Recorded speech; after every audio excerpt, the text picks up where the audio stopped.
At Ihoma Healthcare, we take pride in doing things differently and doing them right. Our team doesn't wait for outside trainers or rely on third-party schedules.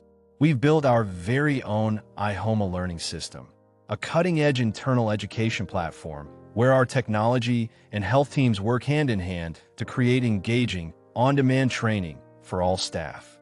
Every module, course, and certification is developed in-house, ensuring that our direct support professionals, clinicians, and administrators receive education that's relevant, person-centered, and instantly accessible. This gives Ihoma a unique edge. While many Medicaid waiver providers depend on others' time and availability, our staff can train, grow, and get certified anytime, anywhere. It's just one more way we're raising the bar in care, innovation, and excellence. In some areas, our programs even provide official certifications, giving our team members credentials that strengthen their professional growth and the quality of care we deliver. Here's a brief snippet from one of our PTSD training sessions.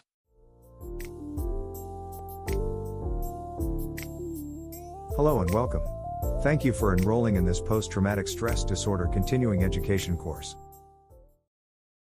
The learning objectives for this course is to gain an understanding of what is PTSD, who develops PTSD, PTSD symptoms, diagnosis of PTSD, PTSD treatment, PTSD occurrence rates, and which impairments co-occur with PTSD. What is post-traumatic stress disorder, or PTSD? Some people develop post-traumatic stress disorder after experiencing a shocking, scary, or dangerous event.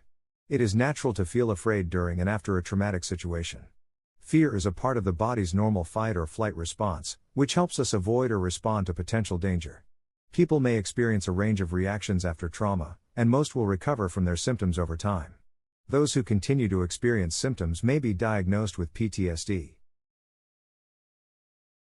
Who develops PTSD? Anyone can develop PTSD at any age.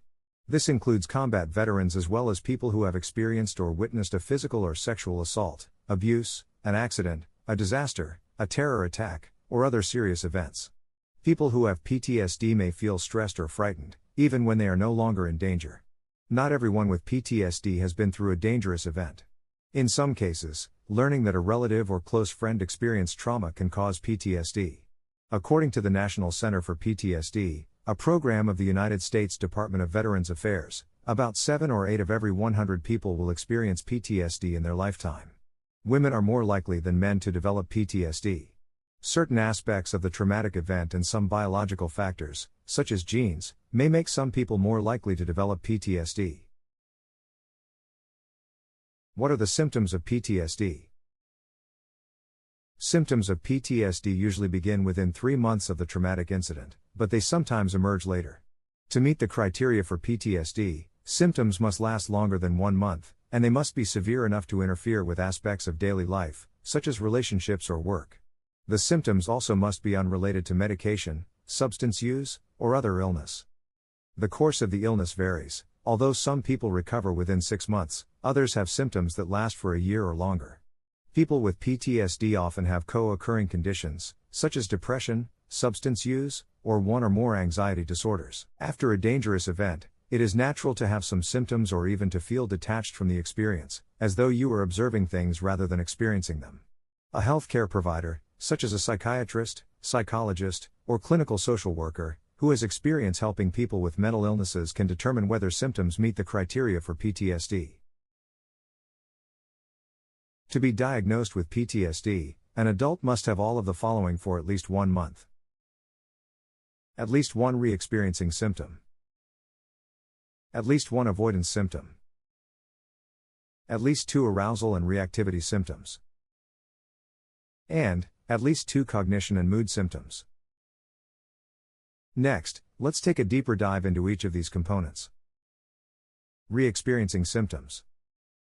This would include flashbacks, reliving the traumatic event, including physical symptoms such as a racing heart or sweating. Reoccurring memories or dreams related to the event.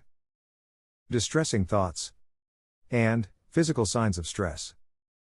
Thoughts and feelings can trigger these symptoms, as can words, objects, or situations that are reminders of the event. Avoidance symptoms. This would include staying away from places, events, or objects that are reminders of the experience. Avoiding thoughts or feelings related to the traumatic event. Avoidance symptoms may cause people to change their routines. For example, after a serious car accident, a person may avoid driving or riding in a car. Arousal and reactivity symptoms. This would include being easily startled, feeling tense, on guard, or on edge, having difficulty concentrating, having difficulty falling asleep or staying asleep, feeling irritable and having angry or aggressive outbursts, engaging in risky, reckless, or destructive behavior. Arousal symptoms are often present. They can lead to feelings of stress and anger and may interfere with parts of daily life, such as sleeping, eating, or concentrating. Cognition and mood symptoms. Trouble remembering key features of the traumatic event. Negative thoughts about oneself or the world. Distorted thoughts about the event that cause feelings of blame. Ongoing negative emotions, such as fear, anger, guilt, or shame. Loss of interest in previous activities. Feelings of social isolation. And difficulty feeling positive emotions, such as happiness or satisfaction. Cognition and mood symptoms can begin or worsen after the traumatic event and can lead a person to feel detached from friends or family members. Why do some people develop PTSD and other people do not? Not everyone who lives through a dangerous event develops PTSD. Many factors play a part. Some of these factors are present before the trauma, others become important during and after a traumatic event. Risk factors that may increase the likelihood of developing PTSD include exposure to dangerous events or traumas, getting hurt or seeing people hurt or killed, childhood trauma, feeling horror, helplessness, or extreme fear, having little or no social support after the event, dealing with extra stress after the event, such as loss of a loved one, pain and injury, or loss of a job or home, or having a personal history or family history of mental illness or substance use. How is PTSD treated? It is important for anyone with PTSD symptoms to work with a mental health professional who has experience treating PTSD. The main treatments are psychotherapy, medications, or both. An experienced mental health professional can help people find the treatment plan that meets their symptoms and needs. Some people with PTSD may be living through an ongoing trauma, such as being in an abusive relationship. In these cases, treatment is usually most effective when it addresses both the traumatic situation and the symptoms. People who have PTSD or who are exposed to trauma also may experience panic disorder, depression, substance use, or suicidal thoughts.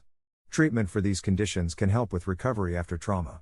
Research shows that support from family and friends also can be an important part of recovery. How often does PTSD occur? Among the U.S. population, 7 to 8% will have PTSD at some point in their lives.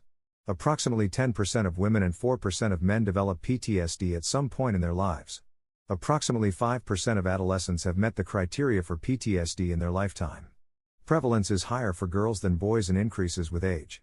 There are no definitive studies on prevalence rates of PTSD in younger children in the general population. Which impairments co-occur with PTSD? PTSD has high rates of co-occurrence, or comorbidity, with other mental disorders. Most commonly, comorbid diagnoses include major affective disorders, dysthymia, substance abuse disorders, anxiety disorders, or personality disorders. Dementia can also co-occur with PTSD. In one study of U.S. veterans with and without PTSD, findings indicated that those with the diagnosis had almost double the risk of dementia compared to those without it. Existing research has not been able to determine conclusively that PTSD causes poor health. There is some evidence to indicate PTSD is related to cardiovascular, gastrointestinal, and musculoskeletal disorders. How can I help a friend or relative who has PTSD? If you know someone who may be experiencing PTSD, the most important thing you can do is to help that person get the right diagnosis and treatment. Some people may need help making an appointment with their healthcare provider, others may benefit from having someone accompany them to their healthcare visits. If a close friend or relative is diagnosed with PTSD, you can encourage them to follow their treatment plan. If their symptoms do not get better after 6 to 8 weeks, you can encourage them to talk to their healthcare provider. You also can offer emotional support, understanding, patience, and encouragement. Learn about PTSD so you can understand what your friend is experiencing. Listen carefully. Pay attention to the person's feelings and the situations that may trigger PTSD symptoms. And share positive distractions, such as walks, outings, and other activities.